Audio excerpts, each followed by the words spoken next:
I just wanted to quickly mention before we get started, our shared sister schools that were a part of the planning of this particular speaker, our colleagues at Gwyn and Mercy, at Stauffer Regina, and Misericordia. Thank you so much for the helpful planning and the invitation to your students as well. Without further ado, I don't want to take too much time away. Oh, also wanted to thank our Carlo BSW program, who were instrumental as well in the planning. An introduction to Bill. So Bill Stauffer is the Executive Director of Pennsylvania Recovery Organization Alliance, the statewide RCO of Pennsylvania. He is in long-time recovery for well over 3 decades. He has developed and facilitated training as a part of the Faces and Voices of Recovery National Training Institute. His writings on addiction and recovery have been carried across the US and in the UK. He has had the opportunity to write collaboratively with addiction and recovery writer Bill White, the first director of NIDA, Dr. Robert DuPont, and author of American Fix and Unsettled, Ryan Hampton. Mr. Stauffer has initiated numerous workforce expansion efforts. A major focus of his work has been aimed at moving our SED care system towards a 5-year care paradigm to dramatically expand the number of Americans in recovery. He ran a recovery house task force for Pennsylvania that helped inform PA Act 59 of 2017. In 2018, he testified in front of the U.S. Senate Special Committee on Aging on the opioid epidemic and older adults. And in 2019, he conducted a hearing with the PA House Human Services Committee to expand recovery opportunities for young people. He also testified at a hearing in PA in front of the House Human Services Committee on the impact of COVID-19 on substance use treatment and recovery efforts in the state of Pennsylvania. He is a past co-chair of the Public Policy Committee for Faces and Voices of Recovery from 2016 through 2020, and the 2019 recipient of the Vernon Johnson Award Individual Recovery Advocate of the Year at the American Honors Recovery Dinner. He is an adjunct professor of social work at Misericordia University in Dallas, Pennsylvania. He was recently named to the Leadership Council of Foundations for Drug Policy Solutions, a new think, and I love this, do tank, focused on promoting effective substance use and addiction policies in the United States. Thank you very much for joining us, Bill, and I'll turn it over to you. Thank you very much. It's an honor to be here. Very excited to present to you this afternoon. The topic of our presentation is expanding recovery to heal addictions in our communities. And as noted, we're PROA, which is the statewide drug and alcohol recovery community organization of Pennsylvania. I'll talk a little bit more about what recovery community organizations are, the history of where we came from and why, as we move through the presentation. What we want to focus on, the goals for this afternoon, are to describe some of the negative public perceptions about addiction recovery that have long been primary barriers to effective healing at the individual, family, and community level. We're going to talk a little bit about the history of something called the New Recovery Advocacy Movement, how it fits into the American recovery history, something that I've spent a significant amount of time researching and doing key interviews with leaders from across the nation. And then we're going to talk about what effective care looks like if we treated substance use disorders like we would other conditions. And so first I want to talk a little bit about stigma and what that means in our society. And so our organization with 2 others, REWE and Elevest, have done some surveys, national surveys. The one that I'm talking about here is one of the largest surveys on stigma ever done. We did it on perceived stigma using the REWE technology, which essentially gives us access to very, very large amounts of data in near real time. It's proprietary technology, and it's being used by the Center for Disease Control's, the U.S. State Department, and some others. We're using it to collect information on perceived and endorsed stigma across the United States. I'll provide links to our full report and also mention that we just released one on healthcare providers and stigma in healthcare workers in the U.S., which we know is the largest one that is ever done. The survey that we're talking about today found rather high rates of perceived stigma across the United States. Essentially, 70% of of individuals perceive that people who use drugs are seen as outcasts or non-community members. Um, Sees that society views us as people who use drugs problematically as outcasts or non-community members, and roughly 1 in 4 people perceive that that people do not achieve recovery. And so, while this is a current study survey, these types of attitudes, seeing addiction as a moral weakness, has really fueled our problem by making it very difficult for people to seek help, and really underpins why it is important that we elevate solutions and make it easier for people to access services and recognize that actually millions of Americans can and do recover. So here's a sample of one of the questions. As this viewed by society, can someone dependent on drugs and alcohol maintain recovery?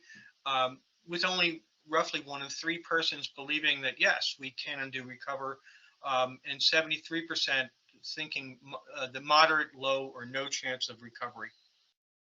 These are serious issues, and one we have to think about from a policy perspective if we are to resolve this.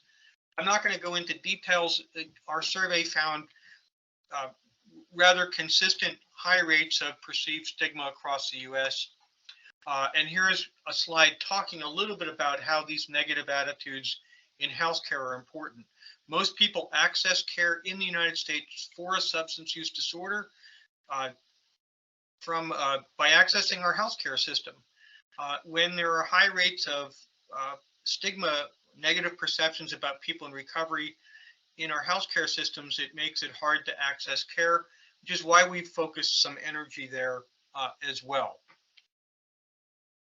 It's important to recognize that stigma impacts access to care. If people don't think that we will get better, and I'm talking as a person in long-term recovery, then they don't seek help. And if as a society we don't believe that people get better, we don't provide the right resources for people to get help.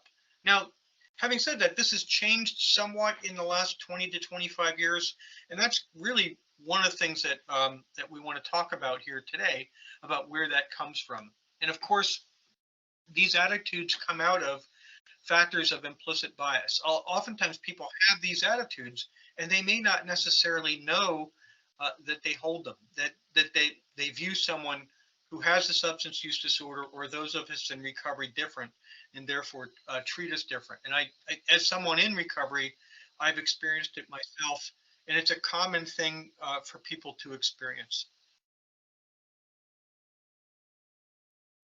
I want to talk a little bit about the recovery movement in America. And one of the reasons why we want to do this is because history is important. We need to understand how recovery has been viewed, how addictions have been viewed, and where we have had success in moving things forward. And I'm going to recognize that probably the foremost leader in the US and perhaps the world in collecting our history is a man by the name of Bill White. The seminal work on this topic is Slaying the Dragon, which looks at the history of addiction recovery back before the foundations of the country to Native American communities through to the present, through to roughly the year 2000. And we notice that there are ebbs and flows of periods of time when recovery movements rise up. More people are able to access care.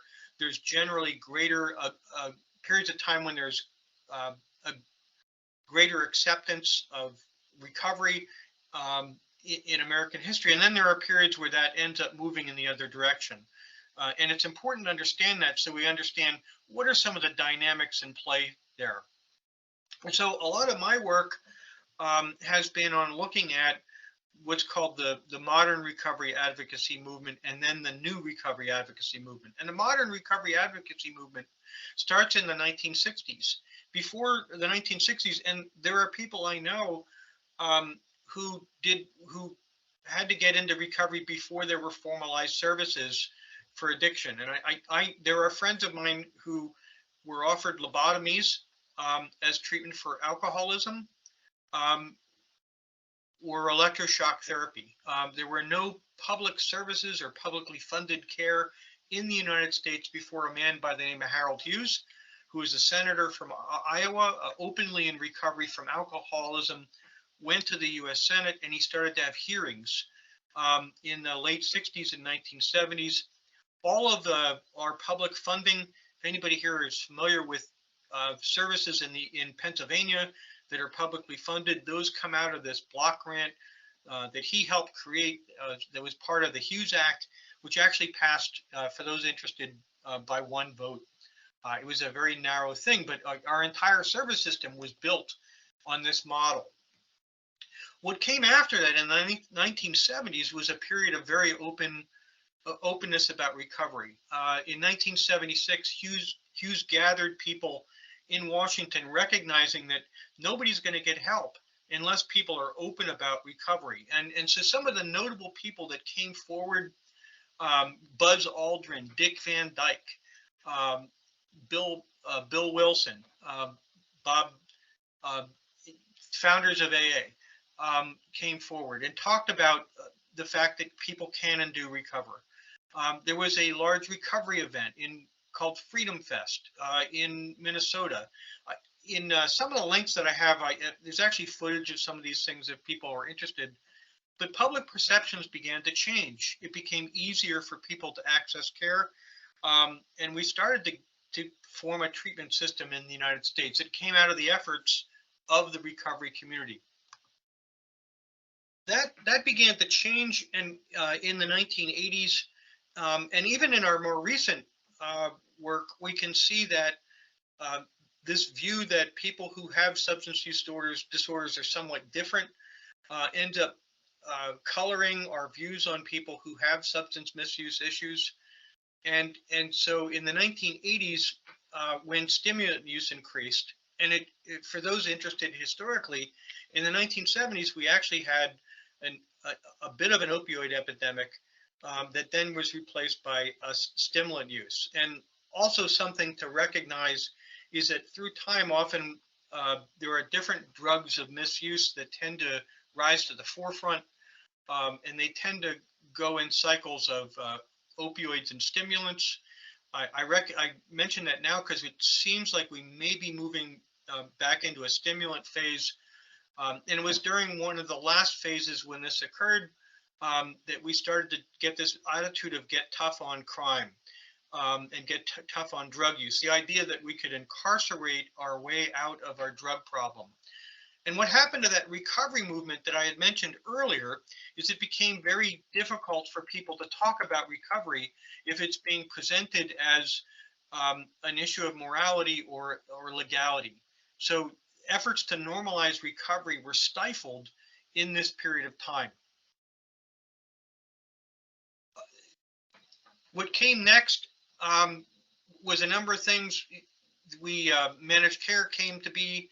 There was no organized voices around recovery in the United States. We actually saw a reduction in the available services for people who were experiencing substance use disorders because there was no organized group to fight that.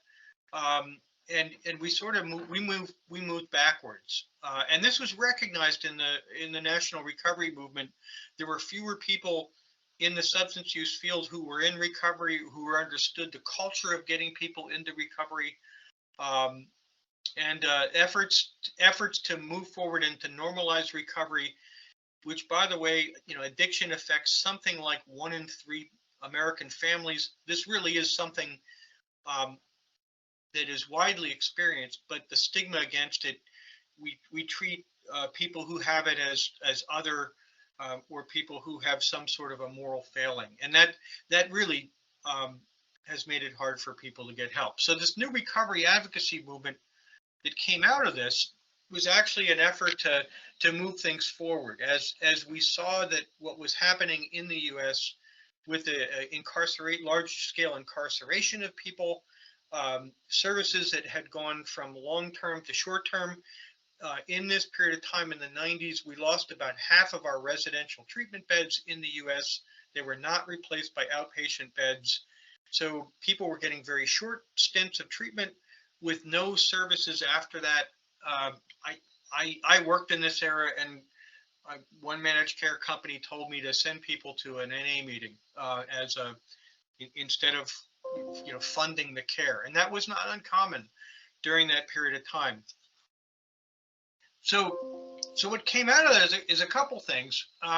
One of the things that we had at the time that this occurred in the late 90s is that we had some voices within the federal government, including Dr. H. Wesley Clark, who's a lawyer and a physician who had worked in our veterans programs, and some other officials at the federal level who, at the same time that the recovery community was recognizing that what we were doing was not working, recognized that we needed to do something different than a simple short-term model for care. Addiction, by the way, is a condition that it takes a while to heal from. We don't send someone away for 7, 14, 21, or even 28 days and they get better.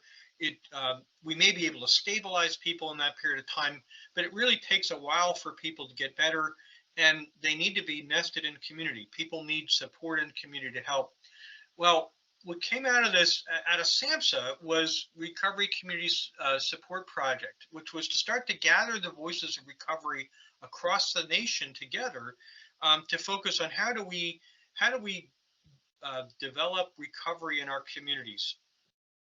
And at the same time that was happening, there were some private groups funded through the Robert Wood Johnson Foundation that was trying to create a summit that out of the recognition that we could not hide recovery in church basements and expect that people would get better, that we needed to really show America that people got better, and that we need to sort of reinvent our service system and make it more of one focused on long-term wellness than some short-term process. And so they gathered together in St. Paul a few weeks after the September 11th attack. And I've interviewed most of the key participants in that process that were there to talk about what it is that they did.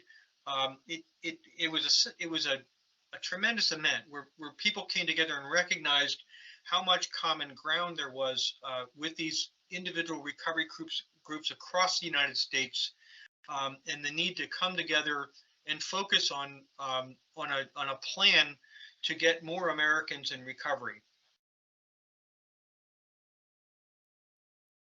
What emerged out of St. Paul were 3 overarching goals. And mind you that these were people, essentially grassroots people without a lot of resources, and they came together and they set up a dream. They wanted to start to celebrate recovery. And before this period of time, and I've been in recovery for over 36 years, people did not talk about recovery. You did not share your recovery. I know nowadays most people are aware of recovery events. We have national recovery events. We have recovery events across the state where people talk about recovery. That simply wasn't done. So one of their goals was to start talking about it.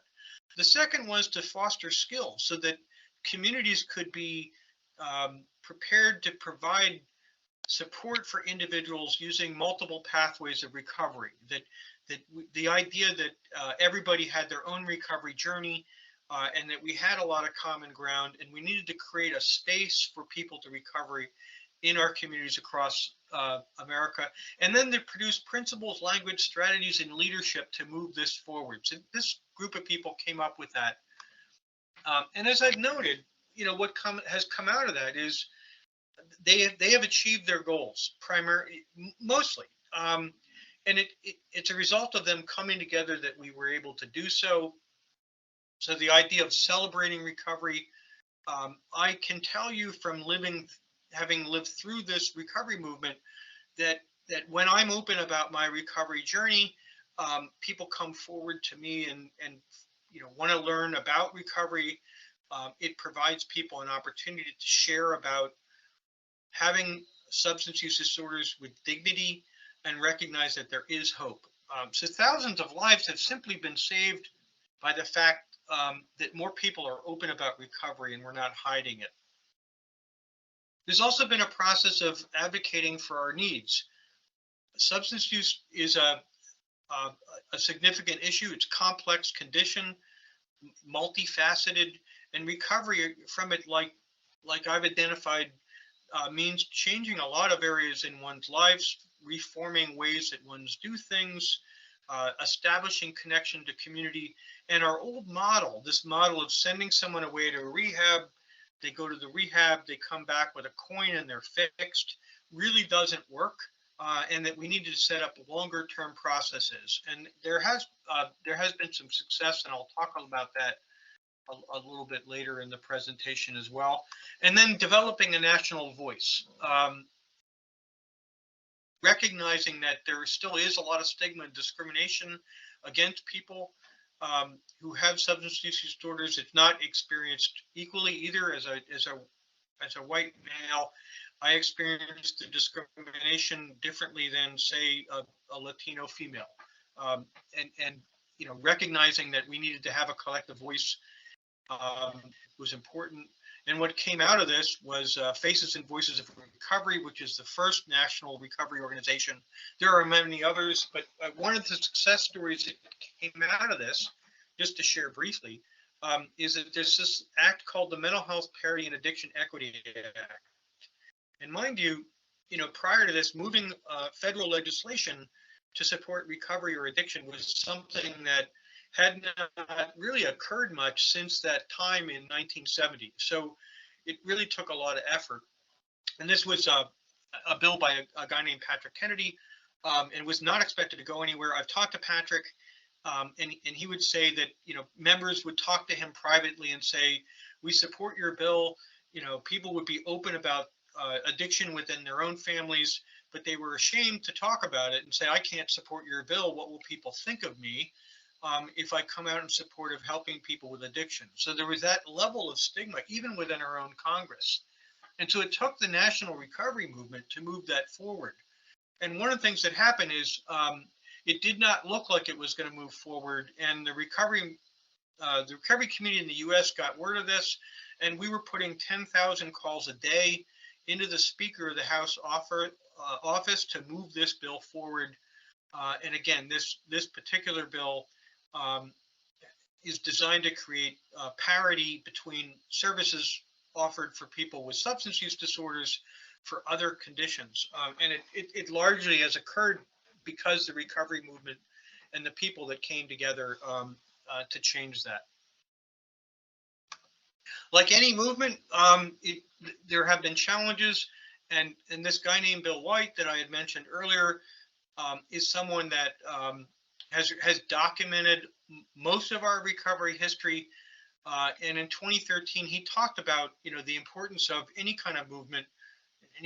Any historians that study movements know that there are things that can derail movements, and he talked about colonization, having other groups come in and recognize that what was being done was important, over professionalization and commercialization.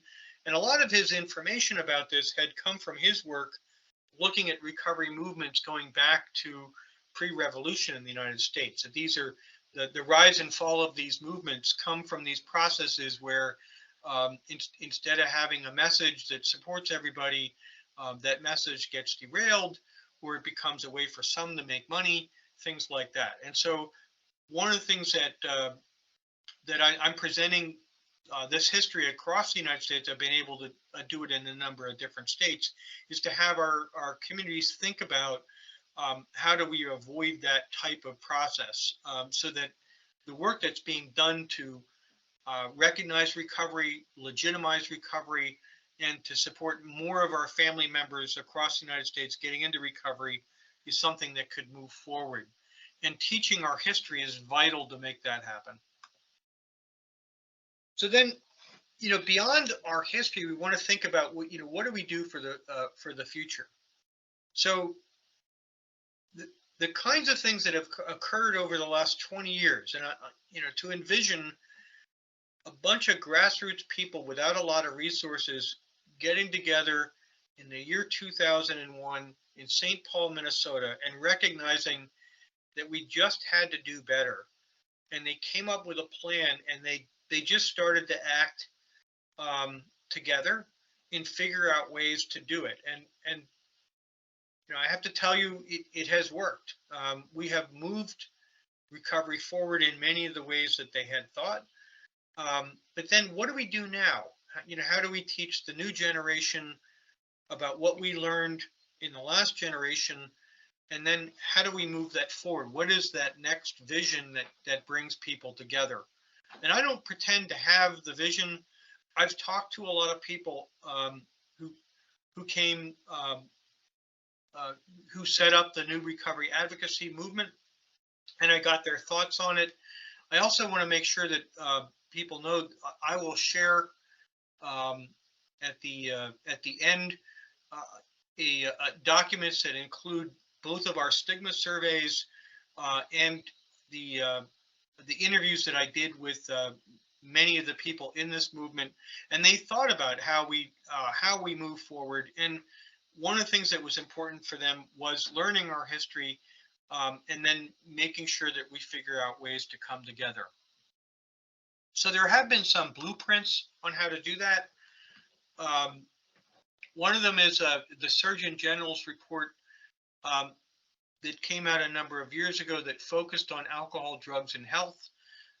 And one of the reasons why this report is very important is they had the presence of mind to engage the recovery community in the development of the report, and really to understand some of the things that we need. And there's wonderful things in this report about we need to make people feel comfortable when they seek help. We need to make sure that there's no wrong door, that when someone does seek help, that they find a way to get it. Our systems tend to be somewhat convoluted, and it can be difficult to find services. It can take a long time. With addiction, you don't want to have someone waiting a month to get care. We need to look at making sure that communities invest in care. We need to make sure that healthcare professionals understand addiction. We need to make sure that people are celebrated when they seek these pathways, and that everyone who does seek help knows that their care is supported, and that they can make a meaningful difference in someone else's life. So the reality is that when many of us get into recovery, we turn to say, how do we help the next one? And as an individual in recovery who has lost multiple family members to addiction, making sure that that does not happen to another family is something that I wake up every day thinking about. And the reality is that there's nothing special about me.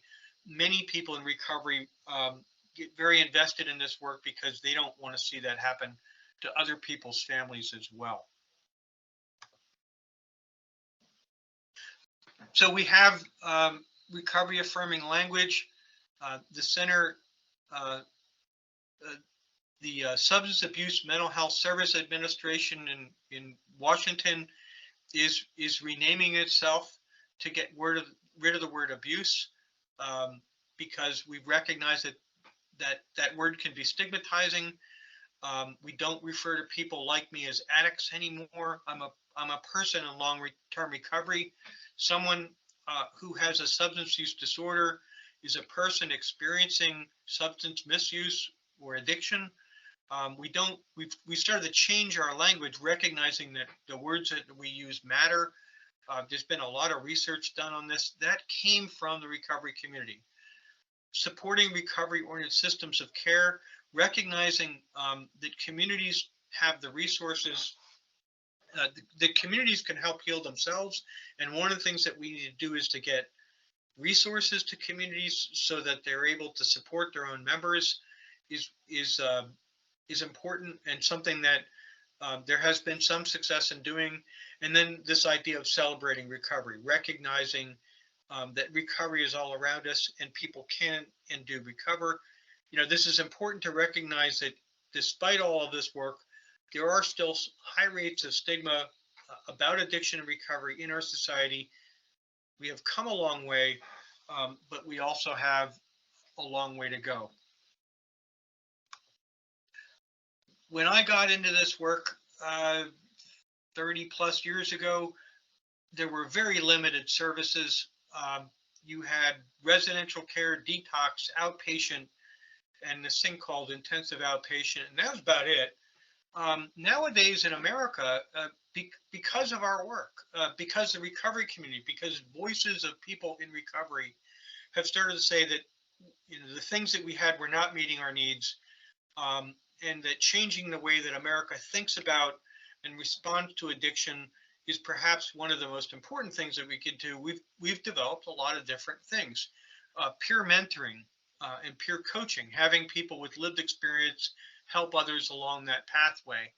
Things called recovery high schools. Pennsylvania has two of them, one in the Allentown area and one in the Philadelphia area. Um, Addiction is something that young people are at higher risk for. Uh, Being in early recovery in a high school setting can be very difficult. So having recovery high schools where other people are in recovery are important. Recovery residences, safe places for people to go in early recovery. Recovery messaging training, teaching people how to talk about recovery. As an individual in recovery who's done a lot of media interviews, um, I can tell you that one of the first things that people ask you are, what are the worst things that happened to you as a result of addiction? And, that's not really the message that we want to share. I've had bad things happen to me from addiction, but, more importantly, because I got help, I got my life together. I went from having a high school diploma to an advanced degree. I teach at a university.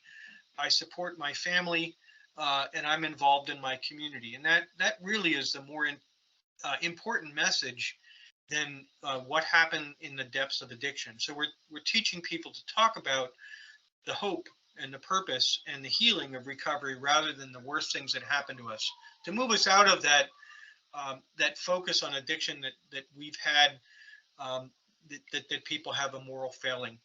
Collegiate recovery programs. Um, Colleges across the United States are developing recovery programs for college students who are in recovery.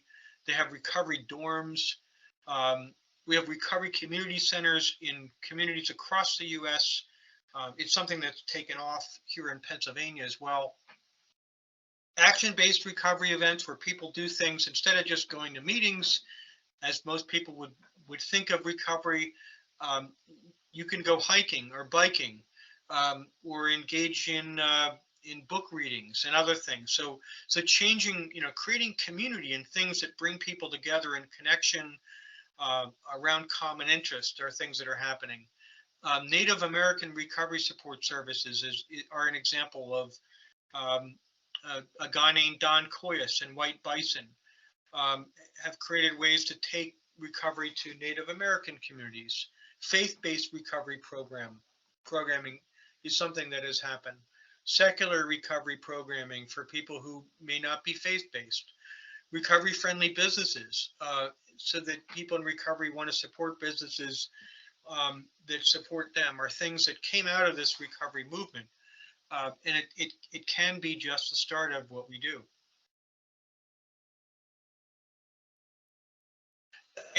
As was mentioned at the beginning, one of the things that we focused on is this long-term recovery paradigm. And if you ask the general public, do people recover, and they say that we don't, it's often because people are not getting the types of services that they need. The reality in America, and I'll make the parallel to cancer. If you get a cancer diagnosis, it's a horrible thing. But a whole bunch of things start to go into motion when that diagnosis is made. You're going to get a lot of intensive treatments. And if those treatments don't work, they're going to switch the treatments that you get to try to find the ones that are most effective for you, because we know that there's not one size that fits all cancers. You're going to get support. You're going to be connected to cancer support groups. Your family is going to get services. In the situations where cancer starts to move into remission, they're going to do regular checks on you to see if you stay in remission. That's how we treat cancer in America. It's actually how we should start treating addiction and recovery too. The reality is that we are learning. So when I hit 26 years old, I got into recovery at 21. I joke that I'm a formerly young person still in recovery. that my chances of falling back into addiction, to resumption of use, fell to about 15%. And think about that. So we have an 85% success rate for people who achieve 5 years of recovery. If we think about it like that, it really changes the policy question that we have. How do we get more people to 5 years of recovery? What kind of supports that we need in the community? How do we help set up monitoring processes for when people are falling back into use, that they're able to get the kinds of supports that work for them? If they get one service and it doesn't work, do we try another? These are some of the things that we should be thinking about. And for people who may say, and I run into it, that, how could we afford to do this? The opioid epidemic alone has cost more than $1 trillion. Alcohol disorders cost more than that. If we add it all up, one would argue that this is our leading domestic problem in the United States, that addiction affects productivity. It's a leading cause for people seeking health care. It drives our criminal justice system. It fills our human services system. So this is our leading problem. And different than a lot of other things, what comes out the other end are engaged citizens who want to be involved in their community, take care of their families, and be productive citizens. So how could we afford not to do this? And that, we talk about in our presentation, when we're talking about this to policymakers, about focusing on long-term recovery, care for young people, making sure that we have a robust workforce, providing access to jobs and education. It's still far too common that if you have a criminal history, you can't get a job. Even if you're 10 years in recovery, that has to change. And we have to have stable and safe recovery housing. These are the kinds of things that we need for people to recover. Again, in respect to effective care models, understanding that that people heal in communities is critical to this. That we don't send somebody away and they come back well. We can support people through residential care or care in our communities, but a lot of the healing has to take place in our communities. So we need to take a look at how do we connect the resources in our communities that are there. There's this concept that comes out of this called recovery capital. And recovery capital are all the internal and external resources that an individual or a community has to support recovery. For those people who have a social focus, the idea of recovery capital came out of one related to social capital, and the research on recovery capital is also following a parallel, as did social capital, which says social capital, when communities are connected and people are able to, they're connected to each other, they're involved in their community, all the things that we want to see increase, like the health of the community, housing values, access to education go up, all the things that we don't want, crime and other things go down. So social capital has a lot to do with the health of communities, and so does recovery capital. What we're learning from the research is that communities that have high recovery capital, people are able to access care faster, and they're able to sustain recovery longer when communities have higher rates of recovery capital. So we need to think about that, and we also need to think about the diversity here. That that all communities need to have access to services. I was just reading a report this morning about how African Americans are dying at a higher rate than white Americans from opioid use disorder. This is not okay. We need to make sure that all communities have access to care, that this is not something that one set of our community has and another set of the community does not have. So the other part of this is moving forward, and a lot of my work has been done on the history, because we have been we've rather been poor at understanding our own history in relation to addiction and recovery in the U.S. and if we did study this more, we have access to what has worked historically. What are some of the things that have brought our communities together in ways that help heal? What has not worked? What conditions lead to positive change? Um, and how do we communicate that to the next generation? And so, this becomes a matter of what history has shown us is that these recovery movements can come and go. And so how do we take what has been done and formalize it in such a way as it does not get lost in time? The things that are at uh, that are at risk here is essentially millions of lives of people across the United States. And so getting our communities to think about, what works in their community, what has not worked to get people in recovery, where are the barriers, where are the resources, are the way that we have to think about this. And those types of environmental scans is not where we have put most of our focus. We tend to think of it in a like a condition that you send somebody away for help and they come back and they're well, but we're putting them in communities where those communities need the same type of focus. So I did want to recognize that I'm going to put up some links to things. I did, for those who are interested in learning more about the recovery history work, there's a series of interviews. On that list is a former member, former leader at the Office of National Drug Control Policy, head of the SAMHSA Recovery Office, the head of CSAT, and some other people on there, so that there's some interesting perspectives they've had about how that new recovery advocacy movement has come together. Other links include the impact of the Just Say No process and the war on drugs had on access to care and the amount of services that we had in America. There's some news articles about the formation of the new recovery advocacy movement, including Harold Hughes's first one, SOAR, Freedom Fest, and some other things there that are of interest potentially to students who want to learn more about history.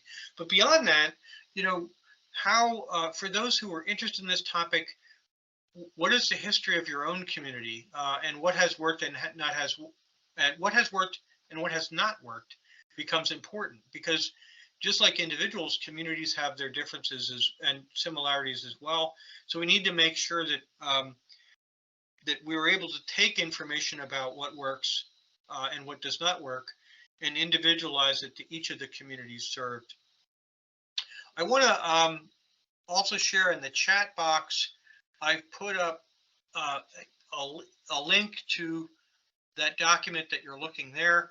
And I've also put up links to both of our stigma surveys, the Opportunities for Change, which is the one that we just released last week, which is the largest survey on stigma in healthcare settings in America, and the one on perceived stigma in the U.S. that we put out in April 2022. We're talking to groups across the nation about moving forward with that, because changing those attitudes is fundamental to changing our culture and how we deal with addiction.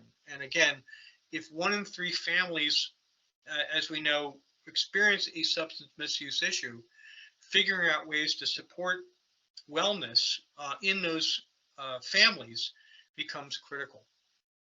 So I'm not sure what we have in respect to questions.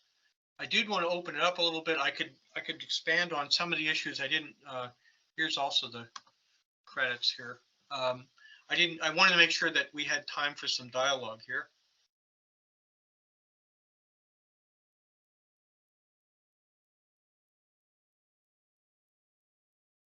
I see in the question, yeah, we will provide access to the slides.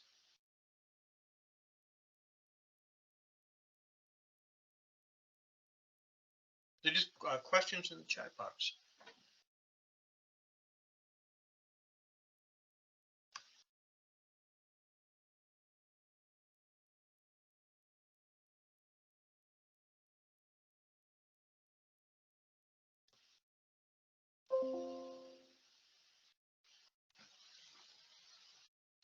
So I mean, I hope that this has been an interest to you. You know, this is really one of our leading public health crises. The you know people who are experiencing addiction who are not being open about it because of fear of how they will be perceived, for fear of how it may affect their employment, for fear of how people may see them if it's learned that they have an addiction issue. And we really need to change that, because what we really need to recognize is um, how common it is that this is occurring in our community, and also that that we can and do recover.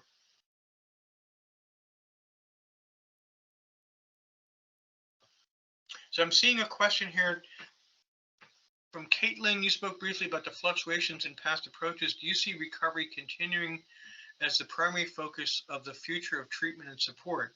That's a great question. I'm not sure, because it has not, recovery has not been the primary focus. I mean, we have treatment organizations, and I ran treatment organizations, but some of them are are only focused on the services that they're providing in the here and now.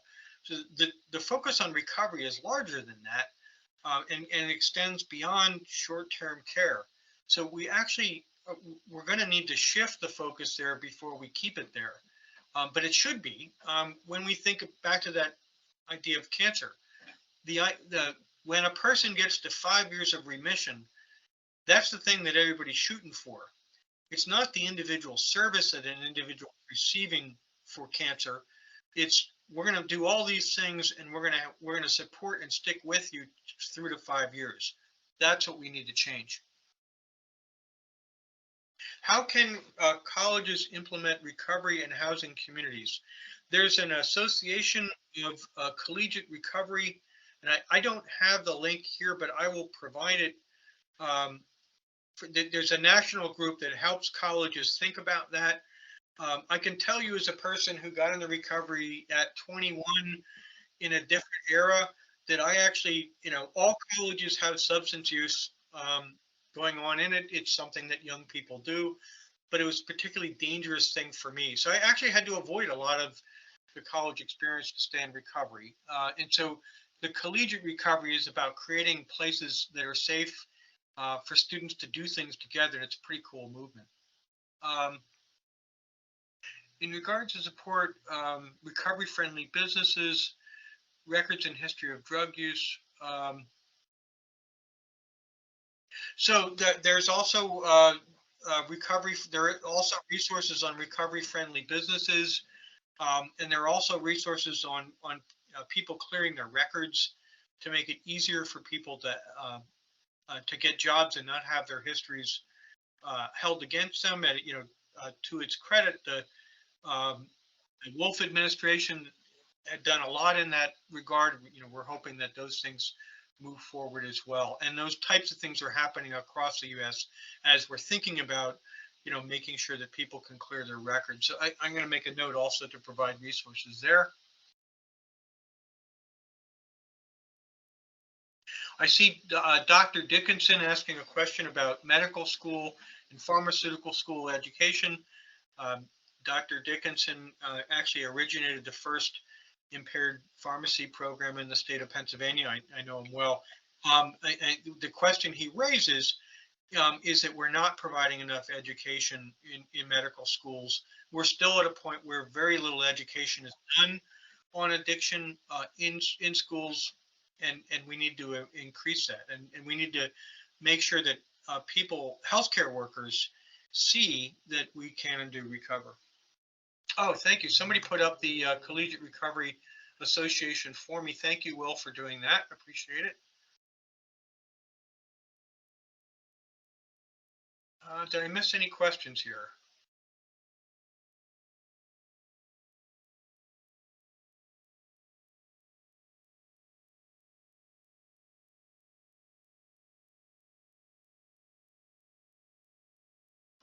So I'll get information out about recovery ready businesses for you.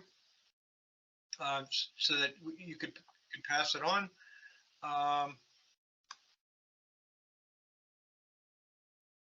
And that's about all. I am, unless there are other questions.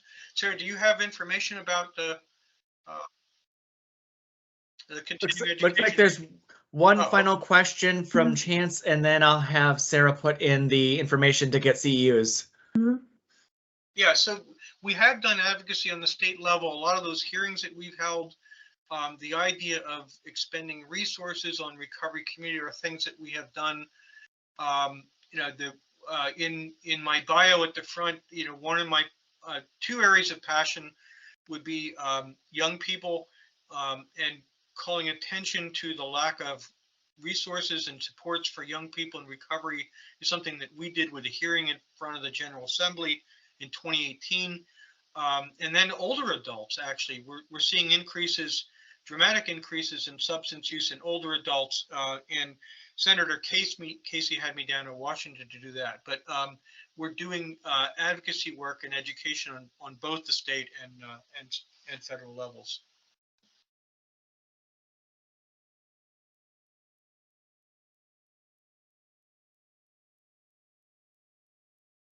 If there's any more questions, please feel free to interrupt me. I'm kind of sharing my screen now, so I can't really see the chat or anything. But here on my screen, you guys can see the QR code to complete the post-presentation survey. And just be sure you complete that survey, take a screenshot of the end, and then send an email to socialwork@carlo.edu. And I'll actually share that slide because that's gonna give you the email address. That was really great, Bill. Thank you. And thank you for sharing. I love when people share their kind of personal experience and infuse it into what they do professionally. That was really fantastic. Thank you. Thank you very much. And this is an interest. I also will put my email here in the chat box for people who may have follow-up questions. You know, we are invested in moving forward in getting people into recovery. Absolutely. So Sarah, also, a few asked for the QR code to be put up again so they can sure. Grab it. Yeah, I'm just putting it in the chat so we have the direct link. Perfect. Yep, and then I'm going to share again. I just got ahead of myself. Also, I'm not able to share files for some reason. I was able to earlier. So if anyone wants copies of the presentation from today or some of the handouts that Bill mentioned, you can feel free to also email either me, if you kind of know my email, or that socialwork@carlo.edu, and we'll be sure to send those along to you guys. And one quick question. Yes, if we would encourage anyone, even if you don't need credit, to fill out the survey so we can get your responses. Thank you.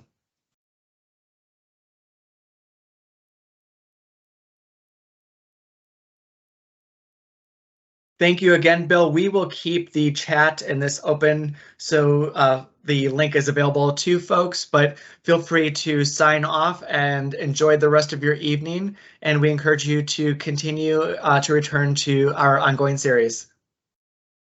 Thank you very much. Thank you for having me here to do this presentation. And anybody, if there's anything more we could do, answer questions, support work in your communities, please let us know. Thank you.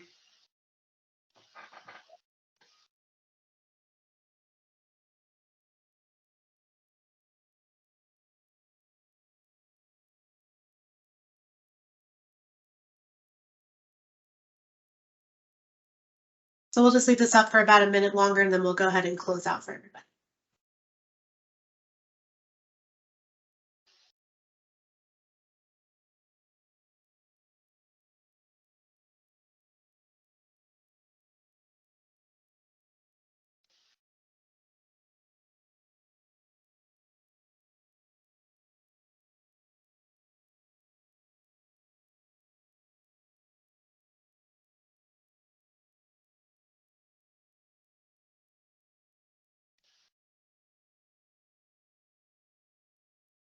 All right, thanks so much, everyone. If you have any questions or anything, always feel free to shoot us an email. But thanks, Bill. That was great. Thank you, Sarah. Take care. Bye-bye, guys.